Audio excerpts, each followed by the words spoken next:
Hello, Club Enrollify. Welcome to another Friday and the fifth episode of FRIdeas. Really glad to be here with you guys.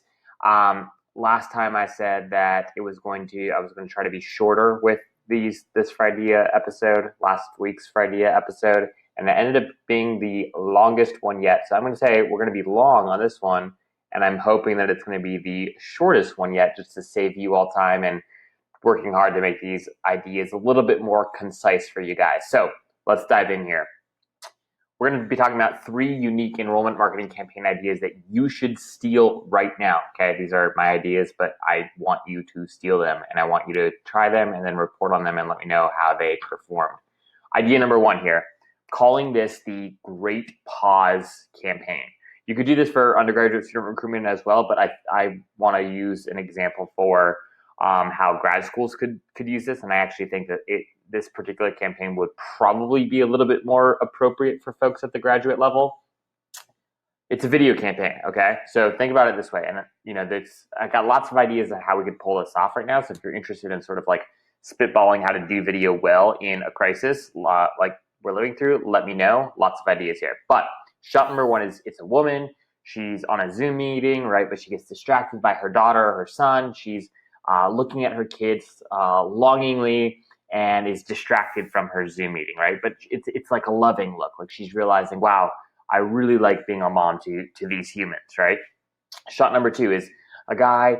He's got his AirPods on. He's on a heated call, and he's thinking to himself, "Good gosh, like I'm at Deloitte, right? Or I'm really unhappy with my corporate job."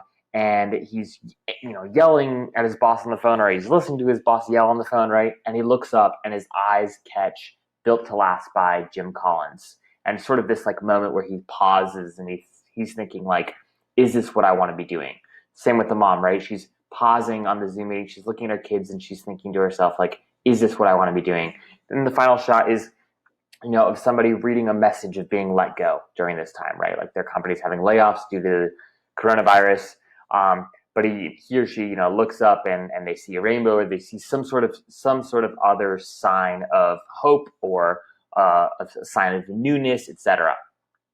Right? Then you cut in, right? And it's basically like, so much has changed, so many questions right now, and we're here to help wrestle with the answers to these questions. And then this is from West Virginia University, which is a great resource.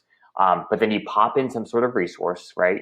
That's deciding if, when, and where to go to graduate school. So, right, this is cheesy. This is right off the cuff here, guys. But basically what I'm getting at here is I think we're living through a moment where everyone, on the one hand, it's so chaotic and so frenzied. But on the other hand, it's a moment where people are pausing, right? And they're rethinking critically, right?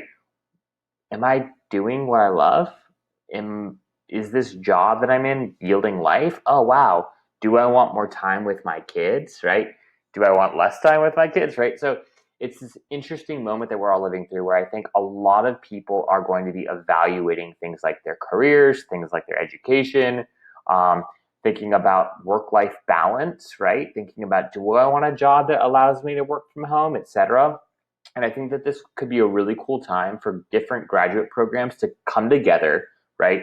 I know budgets are tight right now, but come together, leverage the remaining budget you have as at the program level, right? Compile your budget, launch a cool campaign like this. Again, be empathetic, right? You gotta do this well. But I think a campaign like this would be really successful right now, that leads to, again, a resource that suggests that you're here to help, your institution is ready to help, as folks kind of reevaluate where they're at in life.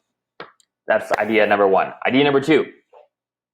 This is a different kind of yield campaign, okay? And I'm calling this Remember the Feeling, but you could probably come up with a way better name for it.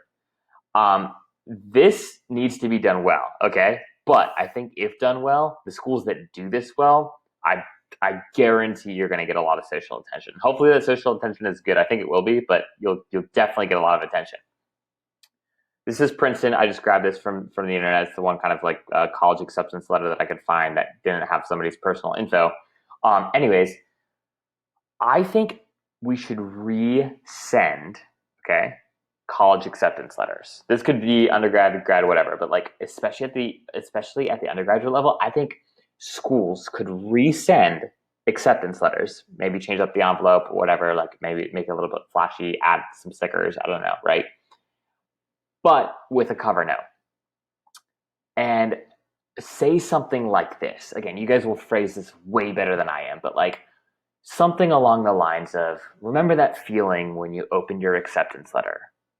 The world is so different now, but don't you dare forget that feeling. In 4 years from now, when you're walking across the stage at graduation, we expect the same celebratory spirit, right, that you exhibited when you realized you got into Princeton or, whatever the name of your university is. Or something like this, right? A lot has changed, but we're still glad we picked you. We don't know what's going to happen any more than you do, but we're ready to venture through this time with you. I think what people need right now is a little bit of hope. I think they need an opportunity to celebrate. And I think designing a campaign that is about like remembering this moment, right, which has now turned into a lot of chaos and fear, especially for college seniors, but encouraging people to say, look, like your accomplishments up to this point, they're not, it's not like they're no longer valid, right? We're living through this crazy, scary time, but right, you did something, you accomplished something, right? And that's worth celebrating. And we want you to know, again, this is specifically for people who have not yet confirmed, right? So moved for many institutions, decision dates have been moved back to June 1st, right? So I'm talking about being really strategic here and resending your acceptance letters to the most engaged accepted students who have not yet deposited, and running a campaign like this to them. Okay, I think again needs to be done well, but done well, this could be really, really powerful. And again, if you don't have the time or money or budget, whatever, to actually do print here, do this in the format of an email, right? But make it really, really good and compelling. All right, third and final idea for this FRIdeas video. This is a graduate idea. Again, could be adapted to undergrad, but I think it was much, much more appropriate at the graduate level. I think graduate schools should launch a campaign right now featuring stories from students in 2009, okay? Not necessarily the class of 2009, that could be option, but like students who were decided to go to graduate school in 2009 after the 2008 economy crash, right?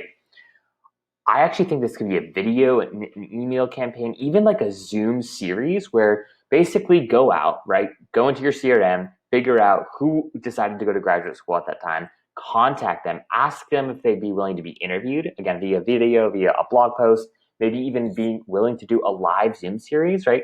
That was a moment. Again, there's certainly differences about the COVID-19 crisis we're living through than 2008, but there's a lot of similarities, right? Tons of uncertainty, lots and lots of fear, right?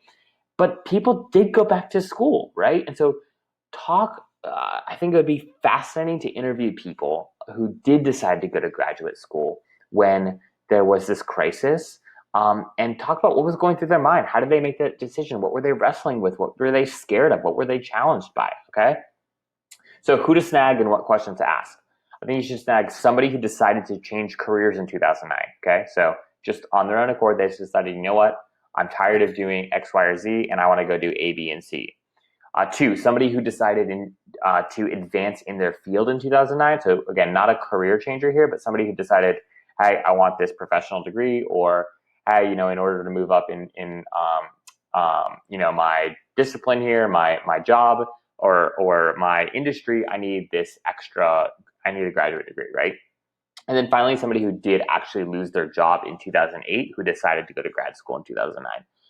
I think getting these people on a panel would be amazing, right? Again, somewhat hard to pull off. I recognize that. But like literally go into your CRM right now, find the class of people that were enrolled in a graduate program at your institution in 2009, and just spend a good amount of time crafting an email here, but then just blast it out and say who'd be willing to do this. Maybe you can throw in a little bit of an incentive too. Ask them questions like, what was most scary about making the decision to go back to school? Another one, it's been about 10 years since you graduated, right? Was it worth it? If you could go back and do it all over, like, would you and why?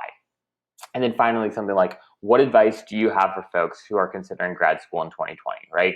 What we're living through these really, really, really unsettling times. What should prospective students who have either not accepted, not deposited for fall of 2020, but specifically I'm thinking about this as a recruitment campaign for fall of 2021, what should folks know, right? What advice would you give to calm fears, to share encouragement, etc.? I think that this campaign, again, done well, would be really, really, really awesome and get a lot of just organic attention. All right, folks, that is all I've got for you today. I impressed myself. That was concise. That was impactful, hopefully. Like, I don't know if impactful is the right word. That was hopefully at least a little bit engaging and got sort of the creative juices flowing. Again, the goal of FRIdeas is really just to inspire you with ideas that are way better than these ones for you to go and kind of replicate in your contacts. So as always, join the LinkedIn group if you haven't already. Subscribe to Enrollify at enrollify.org if you are not subscribed. Share this content with a colleague. Really happy you guys are here. Thanks for being a part of this community. As always, give me any feedback you might have, and I'm happy to incorporate that into the next FRIdea video. All right, guys, take care. Have a great weekend. Get some rest. Go outside and share Enrollify with a friend. Peace.